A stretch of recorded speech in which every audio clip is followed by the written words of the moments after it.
Welcome, trader, to the free course on binary options. In this course, we cover the most basic information and finish with ready-to-use strategies that you can apply in practice. In Unit 1, we went over what binary options are, how our platform works, and also looked at types of price movement. In Unit 2, we will go over levels. We'll cover accumulation blocks as well as technical tools. After this video, you'll be able to start practicing and, as a result, practice price movement, even to the point where you can open your first trade. So let's jump right into Unit 2 and take a look at what levels are. But first, if you haven't watched Unit 1, make sure to check it out because it contains the basic information you need to know before Unit 2 and all the following ones. Let's get started.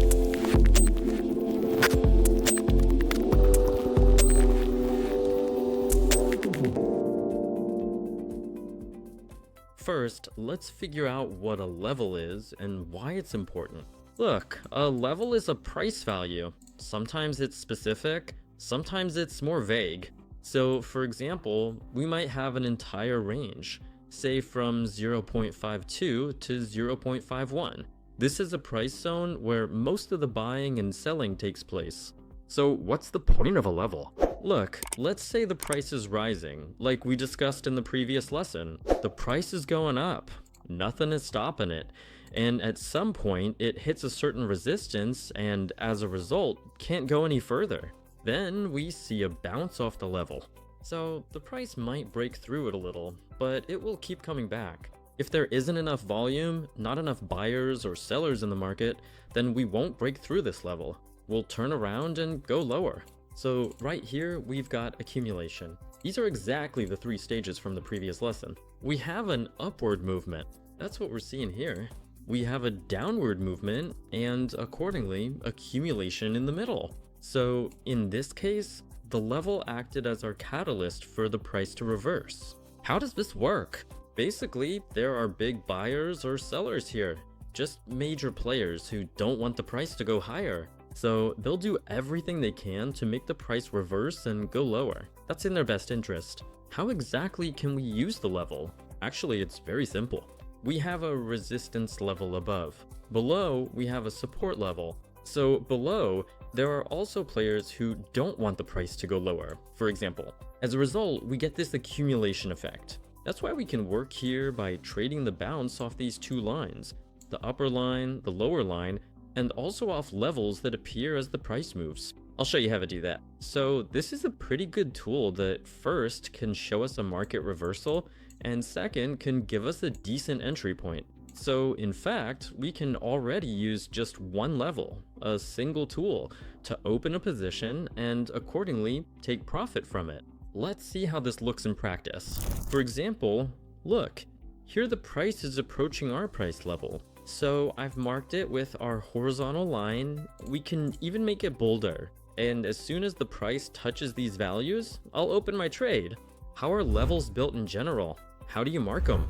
We have a level below. This is the support level, as I mentioned, and there's also a level above. This is the resistance level. In this case, I'm interested in this particular level. Accordingly, I see that historically, the price has touched this price level quite often. Of course, you could call it a price stop, but price stops will keep updating all the time, but the level will stay in the same place. So for example, this would be a price stop. This is a price stop, and this is a price stop. If we draw lines through them, we'll see that they're all positioned at different values. We can work with this situation just like we would with a level, but there really won't be any safety here at all. Look, like I said, when the price reaches this value, we open a trade for a bounce. So right now, it's not profitable for the big players for the price to go lower. That's why we got a reaction at this level. As a result, the price bounced, and we made money on that move. How is a level typically formed? In order to confirm it, we need to have at least 3 touches. The first 2 touches form the level. So if you see touch number 1 and touch number 2, that means the level's being formed. After that, we can draw a horizontal line like this. The third touch will be the confirmation. So accordingly, when the price touches for the third time, we understand that this level is reliable, and the next times the price comes to it, we will enter on the bounce. Plus, if we zoom out the chart, we can see that there weren't just 3 touches here, but 4, 5, 6, 7, 8, 9, 10, 11 touches. So this level has been working for quite a while already, and we can trade from it. I advise you not to underestimate this tool, because it appears quite often everywhere in the market, and you can confidently trade from it. So if we draw any line somewhere that already has several touches, you'll see. Like right here, look, we had a touch here, here, and then from the other side. So levels can work in both directions. For example, if the price breaks through it impulsively here, then we work right here for a bounce, for an upward move. If the price is below the level, then we go for a sell. So remember, 2 touches confirm that it's a level, and the 3rd touch confirms the strength of that level.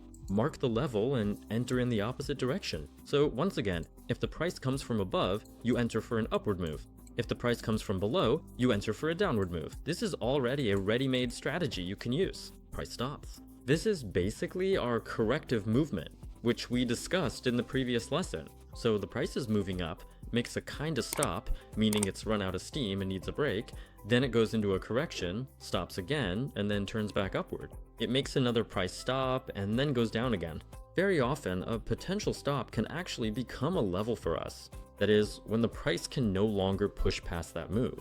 That's when it really becomes a level. But for now, it's just a price stop that we can keep an eye on, but not actually work with yet. Let's move on to the second technical tool that we can use in practice. If you want to jump straight into trading and accordingly start making money on the financial markets, on binary options, then you can immediately participate in our private community where we regularly share trading signals. That is, we analyze the market, provide signals, and as a result, the whole community earns together. We also have a trading robot, which is available to you right now via the link in the description. You go to the link, choose any currency pair you like, and the robot does the analysis for you. So if you want ready-made tools that bring in profit, I'll leave links in the description, both to our VIP channel and to our trading robot. These are tools that even a beginner can master. And right now you can see the results of people who work with us in the VIP channel, as well as those who use the robot. In short, I'll leave links to both of these tools in the description. If you want to figure things out on your own and start making a profit, then go ahead and grab these tools. Now let's move on. The second tool that helps us work is hollow candles. Look, this is quite an interesting tool that you don't see all that often, but still, it's actually very effective.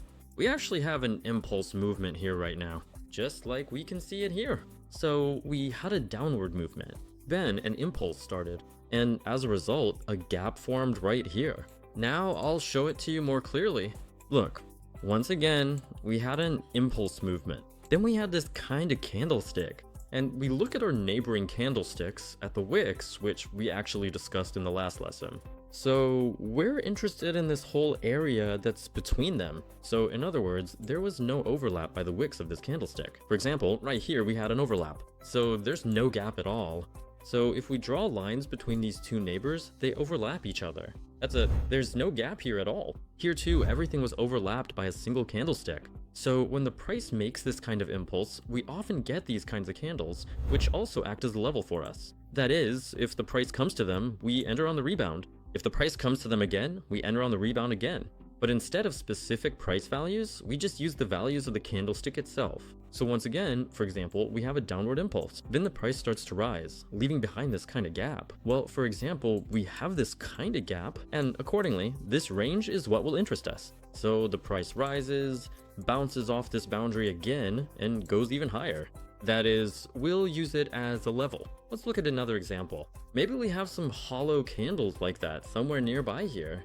Actually, there are quite a lot of them in the market, and as you can see, they always trigger a reaction.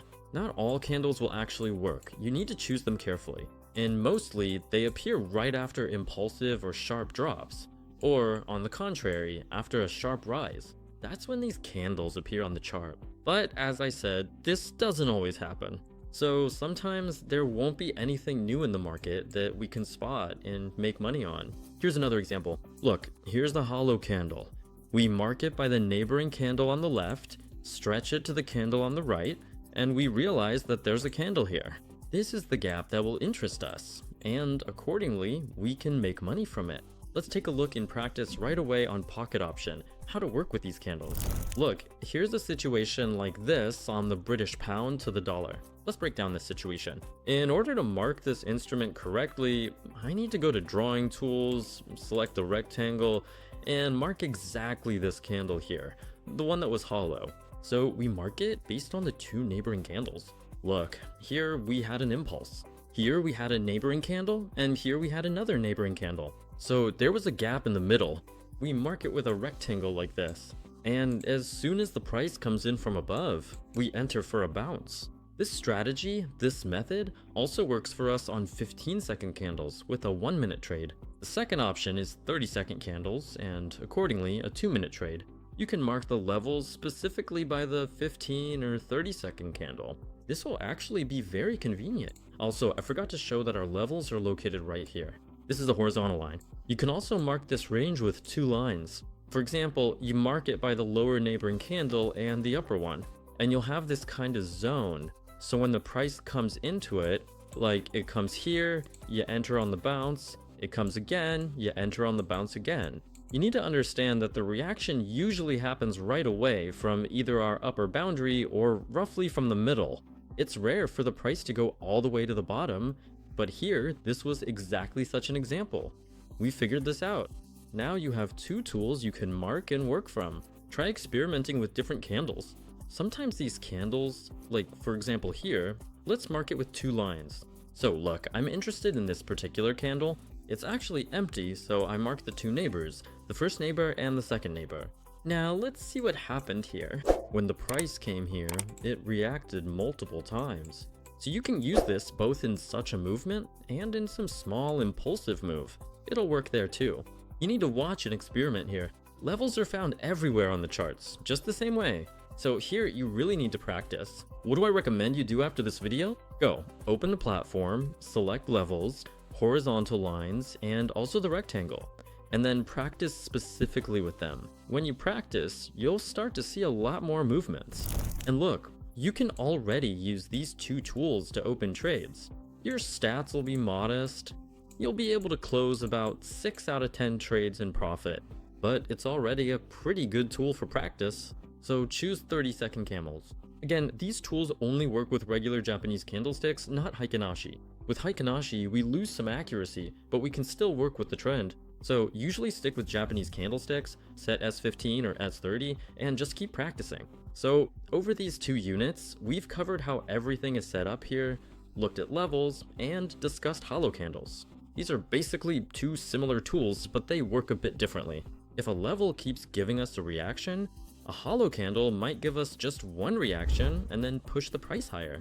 So keep practicing and you'll start getting the hang of it. Just a reminder, I'll leave useful links in the description to our ready-made tools, our trading bot, and also to our VIP channel where you can copy our trades. If you have any questions, just write to our support account. The team there will help you out and answer all your questions. With that, I'm not saying goodbye just yet. I'll see you in Unit 3, where we'll go over indicators, why they're needed, and how they work. See you in the next unit.